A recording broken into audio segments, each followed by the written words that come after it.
Hello dear friends, నేను మీ నిర్మల్ మాట్లాడుతున్నాను. మీకు ఇప్పుడు బీరతేగ గురించి చెప్పబోతున్నాను. బీరపాదు ఆకులు మెత్తగా నూరి రసం తీసి కళ్ళల్లో వేస్తే కళ్ళ మంటల్లో కంజక్టివైటిస్ తగ్గుతుంది. బీరకాయ సులువుగా జీర్ణమవుతుంది.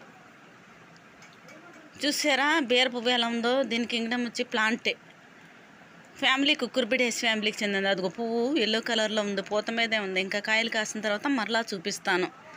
ఈ వీడియో మీకు నచ్చినట్లయితే సబ్స్క్రైబ్ చేయండి, లైక్ చేయండి, షేర్ చేయండి. దీనిలో జాతులు ఉన్నాయి, చెప్తాను వినండి.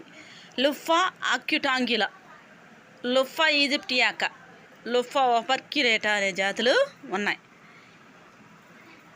ఈ బీరకాయలు సులువుగా జీర్ణమవుతాయి అనారోగ్యవంతులకి, అందుకే బీరకాయ కూరే వేసి పెడతారు.